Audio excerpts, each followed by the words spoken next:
Hi, I'm Jennifer Lilly. I did my policy analysis on helping the helpers addressing burnout. All right, so first of all, who are the helpers? Who are helping professionals? Helping professionals include, but are not limited to, nurses, doctors, really anybody in the healthcare field, social workers, counselors, first responders, childcare workers, which is what I did for a long time at the shelter where I still work, except now I'm a case manager, psychologists, teachers, clergy, just anybody who spends a large amount of their time helping other people in some way. All right, so what is burnout? What are the symptoms of burnout? What does burnout look like? All right, so it's emotional exhaustion. It can also be physical exhaustion. It's feeling overwhelmed both at work and at home, loss of feelings of accomplishment. All right, so especially in helping professions, this can take the form of feeling like our work is pointless, like we're not affecting anybody's lives. Because that's the point of helping professions, is to affect the lives of others for the better. So if we feel like we're not doing that, we might feel like, well, what's the point in going to work every day? Why am I even doing this? Because you feel like you're not doing anything, you're not accomplishing anything. A lot of times, burnout overlaps with compassion fatigue, which is having difficulty empathizing with the problems of other people. So, when you're a social worker, just for example, you need to be able to empathize with your clients. You need to be able to put yourself in their shoes and see things from their perspective. And compassion fatigue makes that very difficult to do. All right, so Herbert Freudenberger, I think I'm saying that correctly. He was the first person to use the word burnout to refer to employees or volunteers. What happened was that he worked at a free health clinic in New York, and he noticed that some of his coworkers and himself, he noticed this in himself as well, that they were less motivated and weren't doing as good of work, even though they cared a lot. Because, like we said, a lot of these people were volunteers; they didn't even get paid for what they were doing, but he just noticed that they were feeling really, I guess, apathetic, that they were just tired all the time, that they didn't care as much as they used to.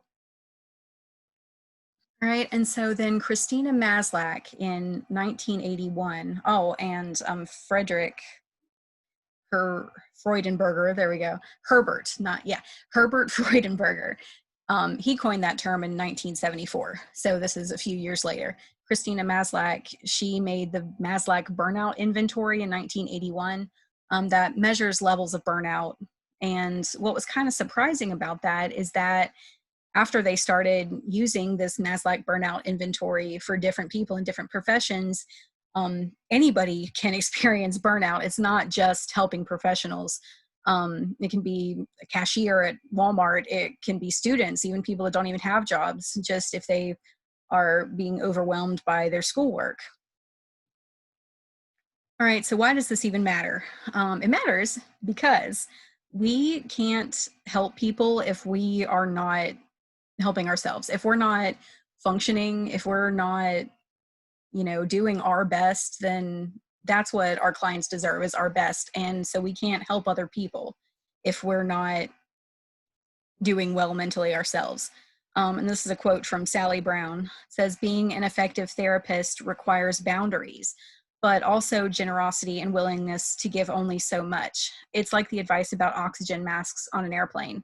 You have to put on your own before you can help anybody else, anyone else. All right, and this is another quote from Bercier and Maynard. Although there has been a priority on developing and rigorously assessing trauma interventions for those who directly experience various types of trauma, it appears that little effort is being made to rigorously test interventions to help the helpers.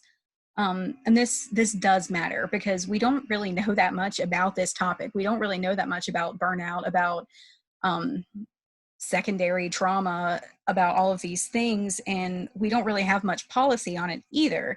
There's been so much, just for an example, there's been so much going on in the media about police brutality, and that's horrible, don't get me wrong, please, but little is being done to assess if these officers may have been burnt out, if they were suffering from mental illnesses, because that needs to be addressed as well.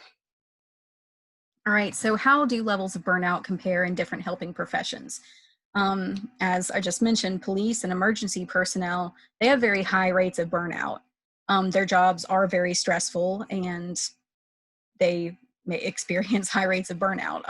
Moderate rates of burnout are experienced by social workers, teachers, and clergy, like pastors, reverends, things like that. And then lower rates of burnout are experienced by counselors. Maybe we should all ask the counselors what they're doing. What's their secret? All right, so that brings us to the next one. What can we do? Obviously, we desperately need more research on this subject, and we need specific policies put in place to address burnout and mental illness in the people who are supposed to be helping others. But until then, helping professionals need to know how to help themselves and each other. So we can practice detached concern, and that is caring about clients, but also keeping an emotional distance. You don't want to get so attached, not detached, attached, that um, that if they mess up or if they are not doing well, that it affects us emotionally. Also, hobbies, developing hobbies, do fun and enjoyable things during your time off. You know, it shouldn't be all work and no play. We need to take some time off as well. All right, employers can help too, providing free or affordable counseling and therapy options. The next slide, I'm going to show you something pretty cool that my work does. Well, actually, it's my work's insurance, but anyway. Also, putting more emphasis on mental health during routine workplace physicals. I have worked at the children's shelter for 9 years. One time, and I have a physical every year, one time the doctor asked about my mental health, and that was only after I had added Prozac to my list of medications. That's the only time she ever asked about my mental health. If that was one of the questions, or a few of the questions actually, on workplace physical forms, I think that would be very helpful, especially in helping professions when the employee's mental health really does matter. All right. And I also realized that confidentiality can be a problem too. Like whenever social workers go to the therapist, there's a lot of things we can't talk about. We can't talk about our clients. We can't talk about some of the things that might be bothering us. I know once again, at the shelter, if there's something that happens that might get to me a little bit more than something else, I'll talk to my coworkers. That's one of the other things I do. I talk to my coworkers a lot. We're kind of each other's unofficial therapists, I guess. But that helps a lot too, because we can talk about things that are confidential because we all work together.